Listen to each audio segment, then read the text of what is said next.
Wanshuti bakunzi wa Mwarimu Ben nkuko bisanzwe nagarutse nongeye kubasuhuza aho mujye muherereye hose kwisi mu mpande zitandukanye. Ubu turi saa 3 z'ijoro n'iminota 8 nuko nagarutse rero kugira ngo dukore ibiganiro byacu bijyanye n'uburezi na politike aho mujye muherereye tunavangamo n'imiziki kuko tubimenyereye rero mbere yuko mbinjiza mu nsanganyamatsiko tugiye kuganiraho ndagira ngo tubikore gutya nkuko bitwemenyerewe.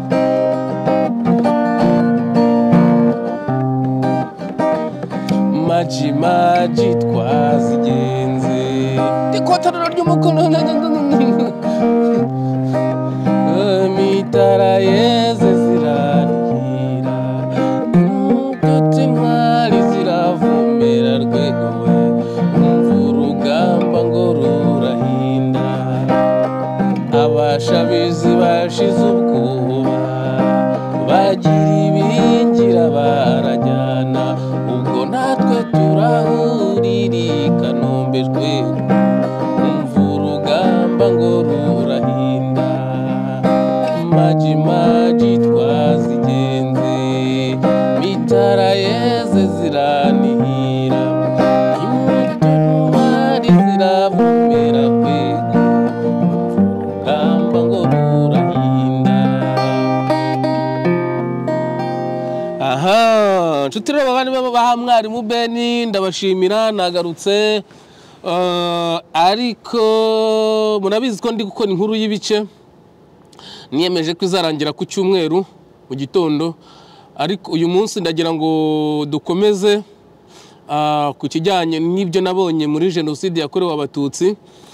Hanyuma ariko mbere yuko ngira icyo mvuga ndagira ngo mbanze mbabwire ngo abantu muvuga ngo Kagame ariho niba atari ukwigiza nkana, niba mutabibona nuko ubwenge bwanyu ari bukeya ntago mbatutse, nuko twese ntago tunganya ubwenge, mufite nivo y'ubwenge idashobora gukurura icyo kintu ngo ibibone. Reka mbabwire ngo kabyara batanze iminsi konji iminsi 7 Mwarimu Ben ndavuga nti bagiye kudukorera karasisi gateye ubwoba, noneho bagiye gutegura ngiye kureba ndashakisha kuri stade ngo mbone ibintu birori biri live ndabibura, ndashakisha ahantu hose ngiye kubona mbona akantu kavize nk'umuntu wakoreye mu cyumba cyo kwa runaka, icyumba cy'umuntu muri ghetto, abanyamakuru barimo na nyakubahwa nyakwigendera ariko uriya ni David kariya gashwisha baragushutse wa mugabo nawe. Hanyuma mbona nyine barimo barakora icyo nakwita nk'ikiganiro ariko cyo mu rwihishwa. Hari ikintu twita burya hari ikintu cyera bitaga mitingi ariko uziko we mitingi uziko mitingi abantu mubizi muzatubwira icyo bavugiragamo nimba atari ugutegura jenoside. Ikintu bitaga mitingi ngo bari muri mitingi, ariko mitingi yari inama yari inama, wenda muzatubwira icyo bavugiragamo nimba atari gutegura jenoside. Ko ngewe nababwiye ko ntemera ko jenoside yateguwe, ibintu byikubise hasi ngo po bundi birahubanganya karahava. Nge ntabyo nigeze mbona ku myaka yanjye. Hanyuma rero Kagame abemeza ko ariho, Kagame tuzi n'ukuntu u Rwanda bavuga ngo ni igihugu gikize kibura amafaranga yo gutegura umunsi mukuru wo kwibohora n'uwo kwigenga ubwigenge. Ariko mugiye nabi kabisa, ariko nta kundi byagenda babarangije n'aba babashyize ku butegetsi. Ubwo rero numva ari nabyo bafungiye Ingabire Victoire. Nta uriho nge narabibonye rwose ajya gusura akarere ka Ruhango, ndabibabwiye mugende hari Bunyogombe hari ikiganiro nakozemo mureba hose aho kavuga amavuka. Kagame nta uriho nge narabibonye ajya kuhasura, ajya gusura akarere ka Ruhango aho avuka, agasoza imbwirwaruhame avuga ati baturage b'akarere ka Ruhengeri. Kagame ntabwo ari kwivanga na Musanze na Ruhango. Hanyuma rero kuba wenda nta birori byabayeho byo kwibohora n'ubwigenge bifatanye ngo badukorera karasisi kandi gashyushye batumira abayobozi, ibirori bishyuhe stade yuzure, tubone nyakubahwa ashagawe na nyakubahwa kazi we n'urubyaro rwose rwamanutse, uwo ntawe ukiriho pe. Mushyingura umurambo niho muzabona amahoro. Mushyingura umurambo ko hari abanyarwanda babizi ko yapfuye ariko bakaba banga kubyemera mu mutwe wabo, mu bakanga ko ubwonko bwabo bubyemera, ariko nimwe bazaheraho umunsi ibibazo bya umunsi habayeho ko hatangwa ibitambo. Nihitiraga rero, ndabona umaze gukoresha aka kantu gakoreshemo minota 5 ntabwo ari myinshi.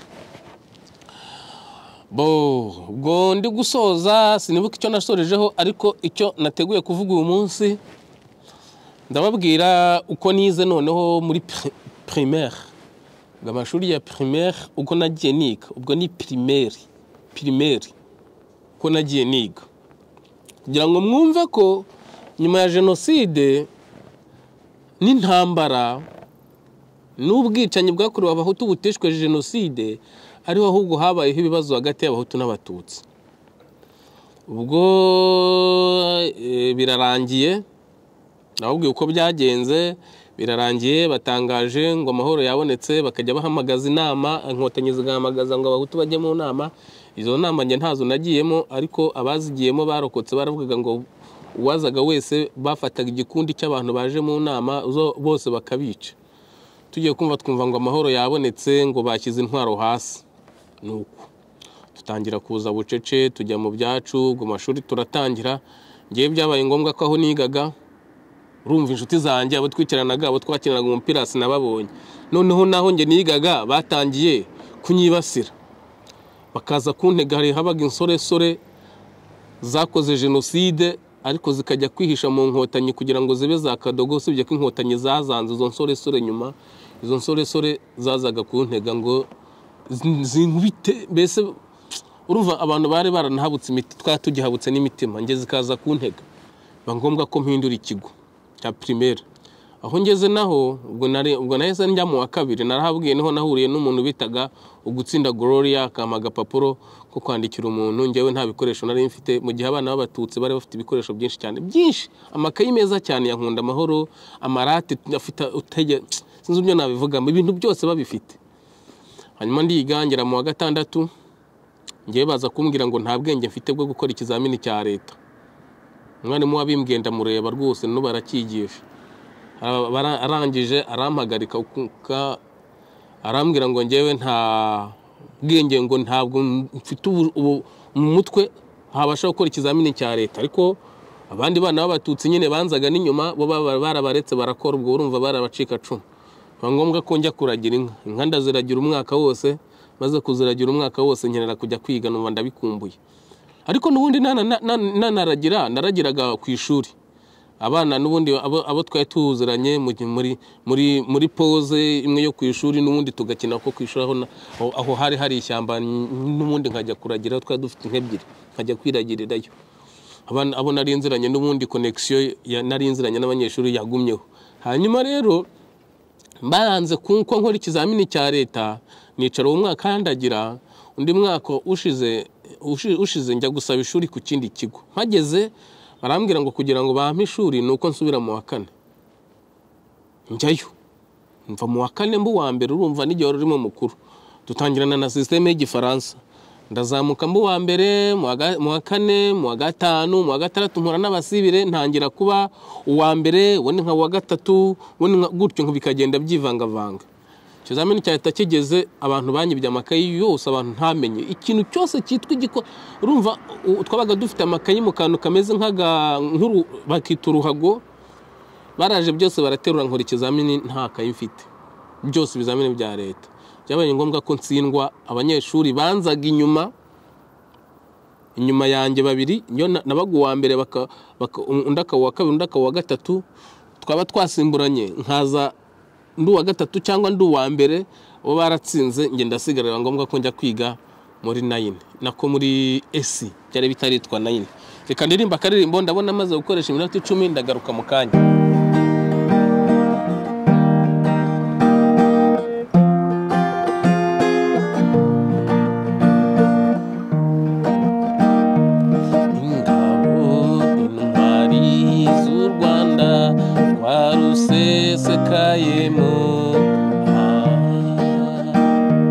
Wagezi kagitumba, urugamba rukomeye, abacu twasize inyuma baba batugezeho, songa y'urugamba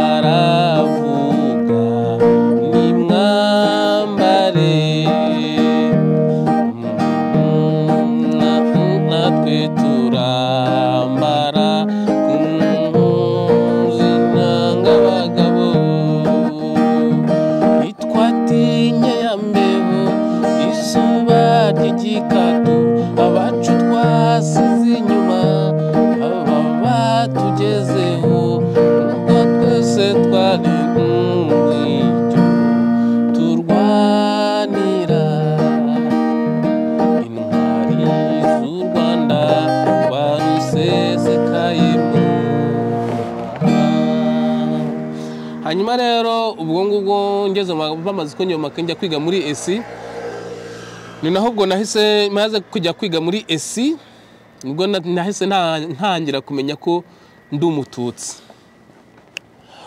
Ubwo bene wacu Masenge, ubwo ni mushiki wa papa, abana be bakambaza impamvu ntarihirwa na farije, ntibabyumve mbese kuko najyaga nabaga nagiye gusabiriza Minerivare, ntibabyumve uburyo ngewe ntarihirwa na farije.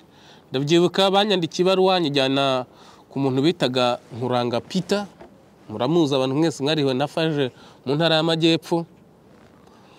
Ubwo byitwaga Butare, mwese muramuzi, mugabo mwiza cyane, ufite isura nziza, ariko wamugaye akaguru bashyizemo ikintu kimeze nk'insimburangingo y'igiti, ngo Nkuranga Peter. Ngezeyo sinarizi uko bavuga, sinarizi uko bigenda, uko njye nakuze banyita umuhutu, numva mfite n'ipfunwe ryinshi cyane.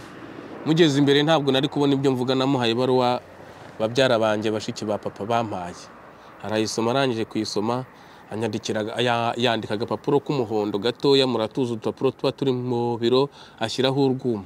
Narasohotse ndagasoma, yari yanditseho ngo mboherereje Hakizimana Benjamin yarokokeye aha n'aha, murebe niba mumuzi. Ubwo nari ngashyiriye komite ya FARG. Komite ya FARG ntago nari kuyigaha kuko ngewe ako gace k'iwacu batwitaga Abahutu. Biba ngombwa ko noneho ahubwo abana twari tuziranye b'abacikacumu bakajya bampa amakuru igihe hazabaho gutoranya abana kuri komine, byitwaga komine icyo gihe, kugira ngo nanjye nzajyeyo mbabwire ibyanjye maze bamfate. Ngerayo, maze kugerayo ubwo nahahuriye hari Abahutu Jenoside ikirangira, bazi kwikundwa kaza, bazi mbese ibintu byo kwishyira hejuru no kwikundwa kaza. Hazamo umuhutu, umugore w'umuvandimwe, no kuvuga ngo umugabo w'uwo mugore umuvandimwe we niwe wishe papa. No kuvuga ngo uwo mugore yapfanaga n'uwishe papa yari umugore wabo, niko babyita mu Kinyarwanda. Ngezweho ntangiye kuvuga ko nshaka kurerwa, yahise ampagarika, umva ndaseba mu bana benshi cyane bari bahuzuye, mba ridicule, niko bavuga, ridicule. Umva ncika amazi, ntaha nyine urumva ndakomeza kubw'amahirwe ndiga, ya famiye yanjye ndayisobanurira, abandi bambwiye ko ndi umututsi ndabasobanurira, nuko baramfasha ndarangiza kwiga segonde na kaminuza, bakajya banshyiriramo imiyaga, mbona amashuri yanjye ndayarangije.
Nguko rero uko neza amashuri yanjye ya primaire nkayarangiza, ubwo njya na secondaire nkayirangiza, na kaminuza ndayirangiza.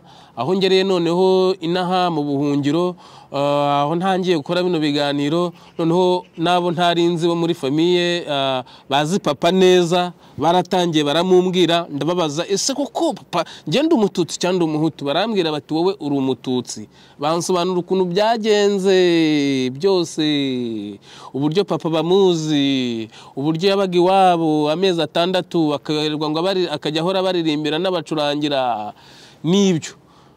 Mpinduka umututsi gutyo, ariko ngiye mu mutwe wanjye numva ndi umuhutu kubera ko aricyo nakuze barambwiye. Ngayo nguko rero bavandimwe, subwo simbishojera, ndabishoje iki kiganiro, nta n'igice cya gatatu nzakora, ndabona mfite iminota 5. Niba ngombwa ko hari ibyo nibuka wenda nzabikora mu kindi kiganiro, ariko ndumva ibyo nabonye muri makeya mbibabwiye.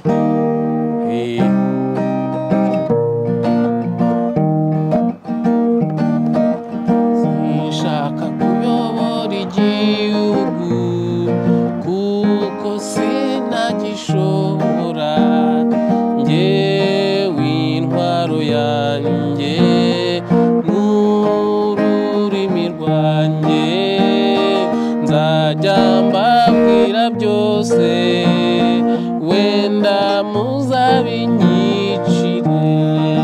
Hanyuma abantu bavuga ngo nzajya gushaka umusayiko, bariya abaganga bashinzwe iby'indwara zihungabana, iyo ugeze n'ahangaha rwose nta kindi bahita bagufasha, barabanza bakagusuzuma indwara zose bakareba indwara iruta izindi, bakaba ariyo bitaho cyane.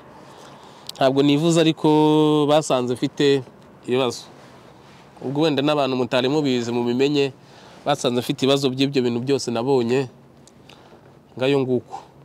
Wenda abantu bazi kwitegereza bakavuga ngo nagize ibibazo byo mu mutwe, barabiza ahubwo bitangiye kugabanuka, kuko aho naboneye ubuvuzi hari ibintu byibuza, hari ibyo nibuka n'amazina y'abantu natangiye kujya nyibuka y'abana twiganaga muri primaire, aho ntarimuka bwa mbere, byibuza amazina yabo ndayibuka, nkibuka n'amazina y'abaturanyi, ariko mbere byari byaragiye. Hanyuma impamvu inkotanyi zitakoze umunsi mukuru wo kwibohora kandi ntuzi ko ziyemera kuri icyo kintu, nuko Kagame yapfuye, bakaba barafunze Ingabire Victoire kuko we yari ari hafi y'ubutegetsi kugira ngo atabasha kugira icyo azakora.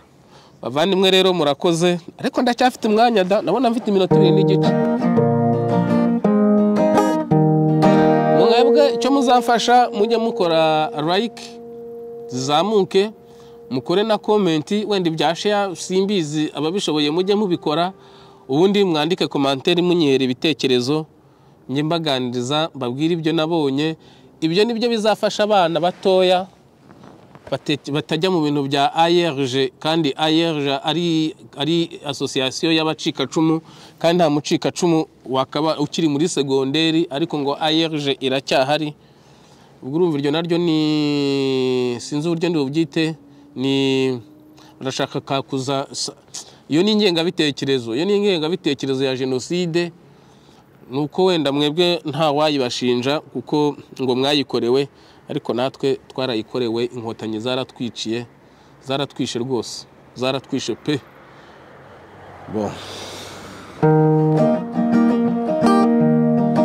Nshobora kuba wenda hari ibintu nibagiwe simbizi, ariko muri makeya tunateganyaga kubabwira, ibindi nimbyibuka nzakora ikiganiro cya gatatu, ariko muri makeya nubwo buzima nanyuzemo, wenda nzababwira uko nahunze n'uburyo nageze n'ahangaha, wenda nibyo nakurikizaho.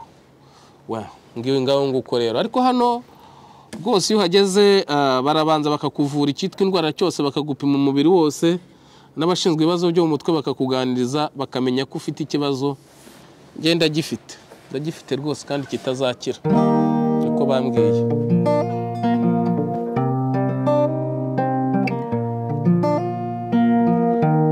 Ikindi bakambwira ngo je suis gentil, je suis trop gentil, ngo mu Kinyarwanda no kuvuga ngo uri umuntu mwiza cyane. Ni ukuvuga ngo njyewe ntabwo nkunda ibintu by'ibibazo, kandi ndaho ndimba nkunda guseka. Baravuga ngo tu es souriant et tu es trop gentil, uri umuntu ukunda guseka kandi uri umuntu mwiza w'inyangamugayo, ariko ni ukubera ko mba nirinda ibibazo. Murakoze rero, munkoreshe subscribe na like, Imana ibampere umugisha.